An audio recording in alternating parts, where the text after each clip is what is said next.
Good evening from New York. I'm Chris Hayes. In just a few hours from now, Army Sergeant Bo Bergdahl is coming home. The freed Taliban prisoner of war is flying from the U.S. military hospital in Germany to the Brooke Army Medical Center in San Antonio, Texas, and is expected to arrive sometime after midnight. What a homecoming awaits him. Bergdahl has been called without any definitive evidence thus far, a deserter, a traitor, possibly a jihadi in the formulation of one Fox News headline. And this is what he will wake up to tomorrow after 5 years of being held by the Taliban in what can only be, we imagine, be horrific circumstances. Much of the anger directed at Bo Bergdahl from pundits and demagogues isn't actually at Bo Bergdahl. It is anger at the end of this long period of war and what the end of it looks like. What the end of it looks like is 5 Taliban commanders who had been taken off the battlefield within months of 9/11 heading back to Qatar and eventually back to Afghanistan as the U.S. prepares to end its combat mission. What the end of this period of war looks like today are scenes in Iraq, a country that may be disintegrating before our very eyes again. This is what is happening in Iraq right now. Hundreds of thousands of people are fleeing their homes after a Sunni militant group seized key towns in northern Iraq and pushed on towards Baghdad. The militant group goes by the acronym ISIS, the Islamic State in Iraq and al-Sham, and wants to make a new caliphate out of Iraq, Syria, Jordan, Lebanon, and the Palestinian territories. ISIS formed in April last year, growing out of al-Qaeda in Iraq, but it is so extreme that al-Qaeda has now disavowed them.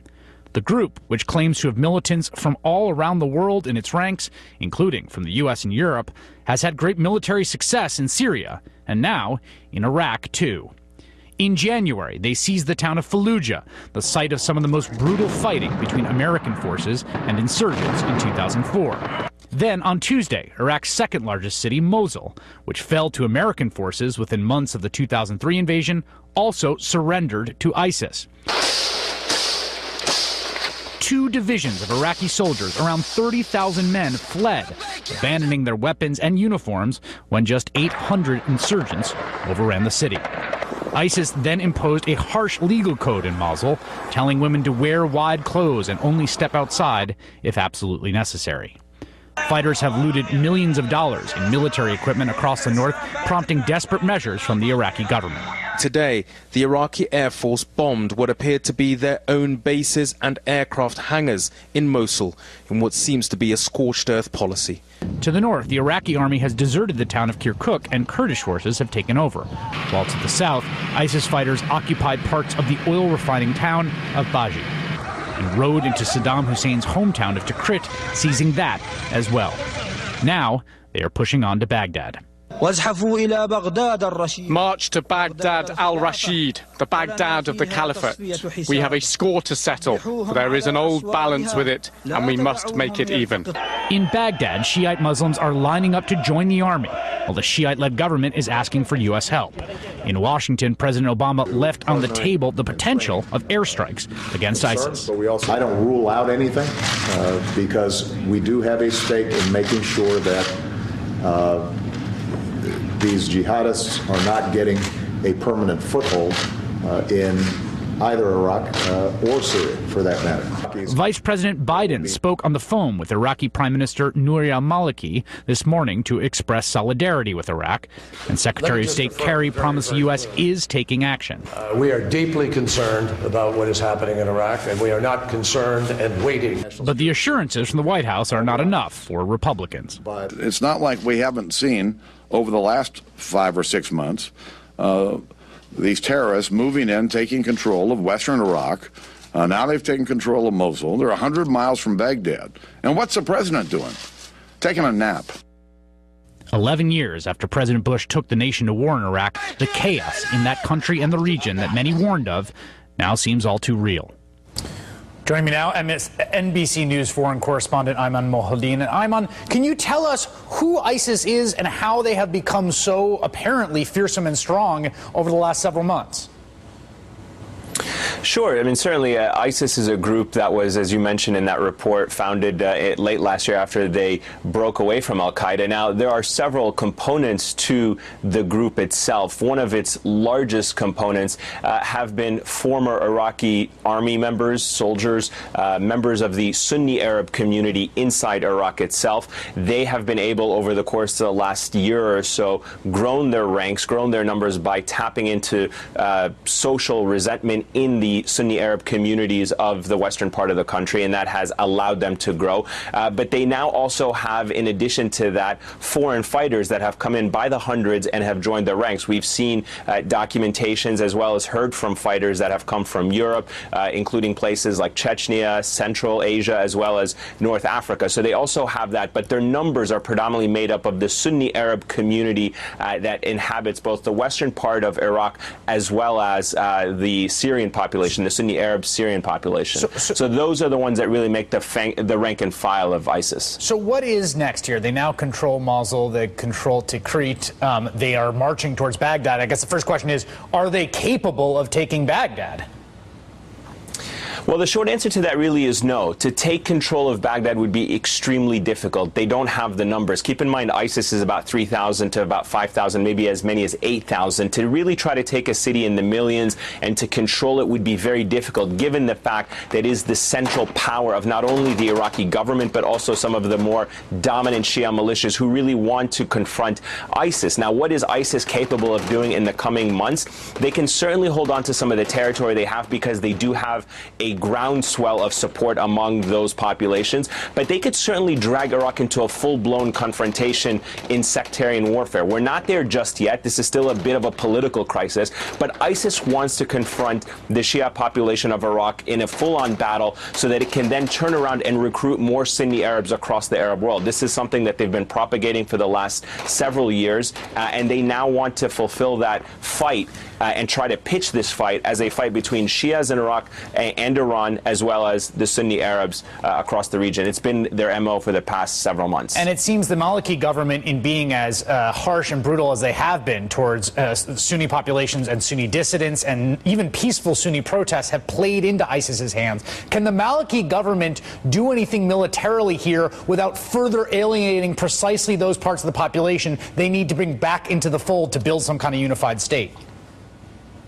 Well, militarily, the one thing they can do is try to mitigate some of these arms that are falling into the hands of ISIS. We've already seen the Iraqi Air Force today try and carry out airstrikes on some of the American-built air bases that the Iraqi army took over after the Americans withdrew, and they've tried to destroy some of the aircraft, some of the Humvees, some of the heavy weapons that are now falling into the hands of ISIS. But in terms of engaging in a full-on battle, it certainly does not favor the Iraqi army for two reasons. One, they would have to fight an urban warfare where, again, it's not something they're very well trained in, and more importantly, if they are going to deploy troops from Baghdad, from the central government, to confront the Sunni Arab populations, they would be fighting against a ground-well support of the population, and the population there right now is very disengaged with the Shia-led government in Baghdad, so they don't want to try to alienate them any further with more military strikes. NBC News foreign correspondent Ayman Mohaldin, thank you. In Washington today, Speaker Boehner was certainly not the only one using the events in Iraq to attack President Obama. Some are citing the growing jihadist strength in Iraq as the latest example of the failings of the Obama administration's foreign policy and the need, once again, for U.S. intervention. There is no scenario where we can stop the bleeding in Iraq without American air power. The Iraqi army is on the verge of collapse.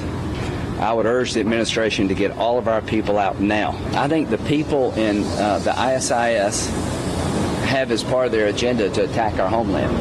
The next 9/11 is in the making. Joining me now, Zainab Al-Sawaj, co-founder and executive director of the American Islamic Congress. She was born in Iraq, fled the country in 1991, just returned from a visit to Iraq 3 weeks ago. Zainab, when you hear an American politician calling for airstrikes in Iraq, what is your reaction? Certainly is not happy news to hear, but it's unfortunate. The situation in Iraq is, in the past week or so, it's been not really encouraging to see what's going on in there and how the insurgents and these jihadists took over Mosul and Tikrit and other parts of the country. Zainab, let me ask you this: how did we get here? I mean, from your perspective, the disintegration that has led to this point. Yeah, please.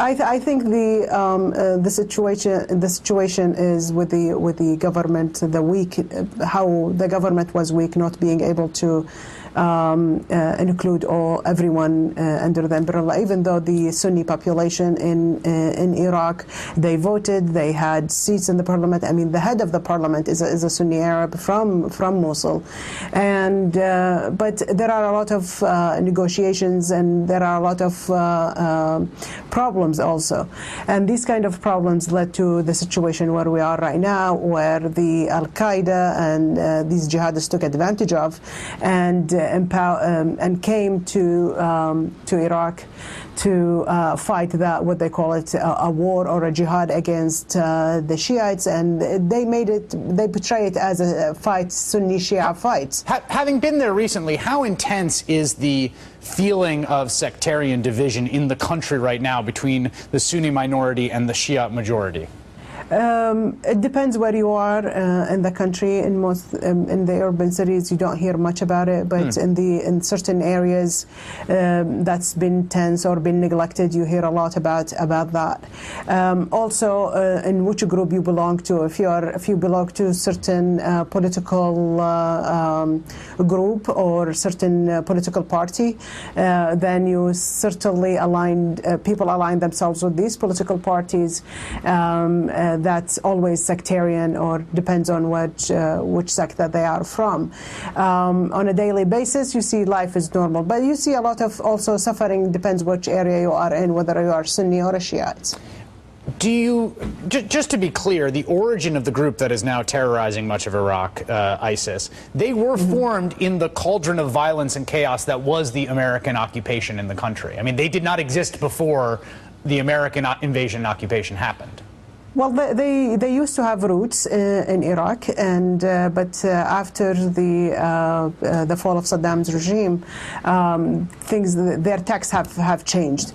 Before, when Saddam was in power, they came to certain parts of Iraq and tried to spread their ideologies in terms of how they control women and how to cover them, and men as well, with their Salafi jihadist ideology. But Saddam's power was much more strong, and they could control them at that time. After the fall of Saddam's regime, they formed especially they are when the government become mainly Shiite, so these kind of their acts become more as a holy war or a jihad against the Shiites, because they do not align with the same ideology that they have. Now, in recent months, or in the past couple of years, they get more stronger in fighting in Syria. Yes, because the Syrian jihad there has so exploded across the border between Iraq and Syria. Exactly, and this Iraq was took a part of it, and the Iraqi government sent people to fight there. So it's become more a clear picture for people that they want to get back. I think with the resistance that happening in Ramadi and Fallujah in the past last year until now, that also took place, and the failure of the Iraqi government in terms of overcoming that, and led into what we have right now, in terms of that they didn't really communicate with them or bring them into clearly, the or bring fold. them into Zainab that. Al-Sawaj from the American Islamic Congress, thank you so much. Thank you. Coming up, former Congressman Barney Frank will join me to talk about how he got into this mess in the first place, plus a guaranteed winner in the category of most awkward thing you've heard all day, NPR's Terry Gross interviewing Hillary Clinton. I have to say, I think you are being very persistent, but you are playing with my words and playing with what is such an important issue. I'm just trying to clarify so I can understand. No, I don't think you are trying to clarify. I'll tell you what they were talking about. We'll play the whole exchange ahead.